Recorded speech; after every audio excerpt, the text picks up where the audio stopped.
বাঙালিদের তো 12 মাসে 13 পার্বণ, এই একটা পার্বণ হচ্ছে জামাইকে ঘিরে, মানে ব্যাপারই আলাদা, উত্তেজনা একেবারে তুঙ্গে। আর তার এফেক্ট কোথায় পড়ে বলো তো? বাজারের ফল মিষ্টি মাছ মাংসর ওপরে। শুভ সকাল বন্ধুরা, অপরাহ্নের সূর্যতে তোমাদের সকলকে স্বাগত। কেমন আছো সবাই? আশা করি তোমরা সবাই ভালো আছো, যে যেখানেই আছো। আমিও বেশ আছি। এটাকে তো গাছ ষষ্ঠী, অরণ্য ষষ্ঠী হিসেবে পরিচিত। এবার অরণ্য গাছ ষষ্ঠী হচ্ছে, আমরা তো আগে প্রকৃতিকেই পুজো করতাম, এটাই তো আমাদের প্রাচীন কাল থেকে একটাই ব্যাপার ছিল যে আমরা প্রকৃতিকে পুজো করতাম। তখন এই সমস্ত মূর্তি পুজোটা ছিল না, তো সেই তারপরে ধীরে ধীরে মূর্তি পুজো শুরু হলো। গাছ ষষ্ঠী অরণ্য ষষ্ঠী থেকে হচ্ছে জামাই ষষ্ঠী কেন রূপান্তরিত হলো? জামাই ষষ্ঠীকে আর কি জামাইকে নিজের সন্তান রূপে, নিজের পুত্র সন্তান রূপে বরণ করে নিল, এবং জামাইও পুত্র সন্তান হিসেবে পরিবারের সাথে যুক্ত হলো, সদস্য হলো। এই কামনাতেই কিন্তু এই উদ্দেশ্য নিয়ে কিন্তু জামাই ষষ্ঠী। এবার শাশুড়িদের পক্ষ থেকে তো জামাইকে সন্তান হিসেবে বরণ করে নেওয়া হলো এই জামাই ষষ্ঠী রূপে, এই একটা পুজো বিধির মধ্যে দিয়ে। কিন্তু প্রথম থেকে আমরা ছেলে মেয়েদের নাম দিয়েই করি। হ্যাঁ, শুরু করেছি। সন্তান মানেই পুত্র সন্তান হোক, কন্যা সন্তান হোক, সন্তান মানেই জামাই, এই অরণ্য ষষ্ঠী, এই অরণ্য ষষ্ঠী। কিন্তু জামাইকে আবার পুত্র হিসেবে এই দিনেই বরণ করে নেওয়াতে, হ্যাঁ, তো জামাই ষষ্ঠী হিসেবে পরিচিত হয়ে গেল ব্যাপারটা, ওটাই বেশি পপুলারিটি পেয়ে গেল।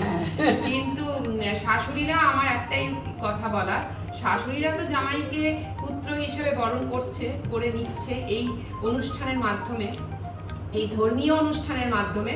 কিন্তু প্রতিটা ঘরে ঘরে যেন জামাইরাও শাশুড়ি মাকে নিজের মা হিসেবে বরণ করতে পারে। সবাই না, সবার কপালে সবটা তো আর থাকে না, উপরওয়ালা তো যতটুকুনি মেপে দেয়, তাই না? আমাদের চেষ্টা জারি থাকুক। অনেক জ্ঞান হলো, সবাইকে অনেক শুভ জামাই ষষ্ঠীর অনেক অনেক শুভেচ্ছা, ভালোবাসা।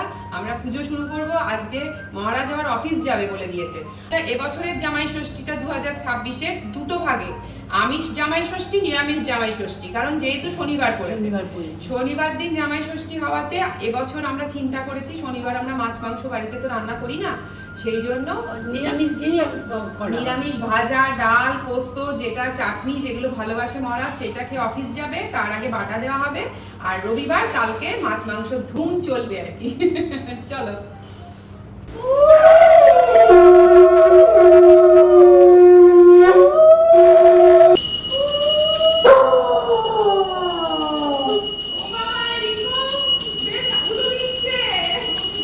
দেখেছো তো, 3 তলায় ঠাকুর ঘর, সেখান থেকে উলুর শব্দ শুনে রিকো সোনাও নিচ থেকে উলু দিচ্ছে। ও আছে আমাদের সাথে, অংশগ্রহণ করছে আর কি। যাই হোক, পুজো পর্ব মিটলো। এবার মা ওই জামাইকে আর কি বাটা দিচ্ছে, সাথে আমিও আছি, থাকতেই হবে, একই আসনে দুজনকে বসায় প্রতি বছরই। তো এবারে আবার রিকো আছে সাথে, এটাই যা আর কি বাড়তি সংযোজন, এবং এই সংযোজনের স্বাদ কিন্তু আমাদের ভীষণভাবে প্রভাব ফেলেছে। আজকে নিরামিষ জামাই ষষ্ঠী, ভালোই হলো তো, 2 দিন চলবে। কত 33 বছরের জামাই ষষ্ঠী চলছে। মায়ের মন খুশি হচ্ছিল না যে নিরামিষ কিভাবে জামাইকে দেব, কিছু করার নেই, শনিবার জামাইকে নিরামিষের ডাল আর ভাজা আর পোস্ত দিয়ে দিলেই হয়ে যায়। আজকে মায়ের ছিল যে থকথকে আমের চাটনি হতে হবে। জামাইয়ের আজকে নতুন পড়ে গেছে, অফিসে যেতে হবে, তাই মা বলছিল কি করব না। 1 ঘন্টার মধ্যে সব কিছু হুড়োহুড়ি করে করতে হলো। বলছে গুড গুড গুড।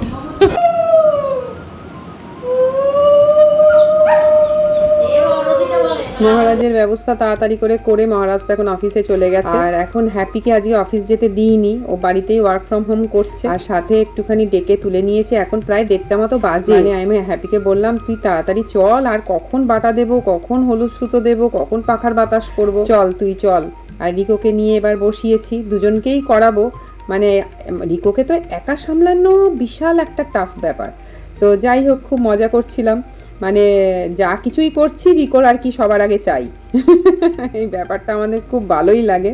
যাই হোক, এইভাবে সময়টাও খুব সুন্দর কাটে আমাদের। তো দেখো, রিকো সোনাকে আমি যাই কিছু মাথায় চন্দন দিই বা কিছু হলুদ সুতো দিই, হলুদ টিপ দিই, সবই ও খেতে চায়। কি আর করা যাবে, ভগবান তো ওকে ওইভাবেই সৃষ্টি করেছে। আর এই দেখো হলুদ সুতোটা আমি কীভাবে যে ওর মানে দেবো, মানে ষষ্ঠীর সুতো, ও তো আমার পুত্র সন্তান সম, কীভাবে যে বাঁধবো সেটাই বুঝে উঠতে পারছিলাম না। হ্যাপি বলল মা ওর গলার বেল্টটার সাথে ওটা বেঁধে দাও। যাই হোক, ভালোই লাগলো, মানে সব কিছুর মধ্যেই ও আছে আর কি আমাদের সাথে। ভাবি তো অফিসে ছুটি পাইনি, ওর তো ফিরতে ফিরতে সেই রাত 9টা, তো তখনই ওকে বাটা দেওয়া হয়েছে, তো সেটা আর ক্যামেরাবন্দি করা হয়নি। তো এবার হলো পরের দিন দুপুরে চিতল কালিয়া, ইলিশ ভাপা, মাটন কষা, আমের চাটনি আর দই সহযোগে আমিষ মধ্যাহ্ন ভোজ। রেডি হয়ে গেছি, এখন ওই রাত্রি 9টা 10 হয়ে গেছে। ভেবেছিলাম রিকোকে ছাড়া যাব, এটা ভাবতে পারছিলাম না, তো ডিসিশান নিতে নিতে দেরি হয়ে গেল। তারপরে অনেক ওই গুগলে সার্চ করতে করতে দেখলাম আমাদের বাড়ির সামনেই একটা পেট ফ্রেন্ডলি রেস্টুরেন্ট আছে আর কি, তো রিকোকে নিয়ে যাওয়া যাবে। ওই যে রিকো এখন আমাদের পেছন পেছন দৌড়চ্ছে, ঘুরছে, মানে ওকে ছাড়া আমরা যাব, তো ওটা ঠিক ওর পছন্দ হচ্ছে না, ওই জন্য আমার পেছনে এসে বসে আছে, আমার পা চাটছে, এইসব করছে আর কি। তো যাচ্ছি জামাই ষষ্ঠীর আর কি রাতের ডিনারটা রেস্টুরেন্টেই হবে। মানে রিকোকে ছেড়ে যেতে কেমন লাগছিল, তারপরে ওই কাছাকাছি একটা রেস্টুরেন্ট পেলাম যেখানে পোষ্যদের নিয়ে যাওয়া যাবে, সেরকম জায়গায় যাচ্ছি। দেখা যাক এক্সপিরিয়েন্স কেমন হয়, তাহলে মাঝে মাঝে রিকোর একটু আউটিং হবে, যেতে পারবো। চলো, এটা অ্যাকচুয়ালি রেস্টুরেন্ট না, এসে বুঝলাম এটা হচ্ছে প্রেমস ধাবা। নিচে রেস্টুরেন্ট আছে, কিন্তু নিচটা আবার পেটসদের জন্য অ্যালাউড না এই জায়গাটা, আর পেটসদের এখানে ভালোও লাগবে না, চারিদিক বদ্ধ, তো এখানে দেখলাম খুব একটা ভিড়ভাড়টাও নেই। তো আমরা উপরে উঠে গেলাম, ওপরটাই হচ্ছে মানে খোলামেলা। ও মার একটু উঠতে কষ্ট ছিল, ভাবি ধরে ধরে ওঠাচ্ছিল ঠিকই। আজকের ডিনারটা জামাই ষষ্ঠী স্পেশাল হলেও ভাবি বলল না, এটা কনভার্ট হয়ে গেছে ফাদার্স ডে স্পেশাল। ভাবি দারুণ না, কি সুন্দর হাওয়া দিচ্ছে, ঠান্ডা ঠান্ডা, সামনে এয়ারপোর্টের ভিউ, আর এই সামনে হচ্ছে যশোর রোড, এই যে রিকোর অবস্থা দেখো। ও এখন 1 বছরের ছোট বাচ্চা, তো নতুন জায়গায় একটু প্রথম দিকে বার্ক করে, আস্তে আস্তে ঠিক হয়ে যাবে, ওই জন্যই মাঝে মাঝে ওকে নিয়ে আমরা বেরোচ্ছি। তো দেখো সামনে দিয়ে কি বিশাল প্লেনটা যাচ্ছে, দেখতে কিন্তু খুবই ভালো লাগে। যদিও আমিও এয়ারপোর্ট ঘেঁষেই থাকি, মানে এই যে দূরে দেখতে পাচ্ছ সাদা দেওয়ালটা, ওটার ওই দিকটায় আমরা। অ্যাম্বিয়েন্সটা ঠিকই আছে ভালো, কিন্তু খাবার not up to the mark. তবে ঠিক আছে, রিকোকে সাথে নিয়ে তো কাটাতে পারলাম, এটাই অনেক বড়।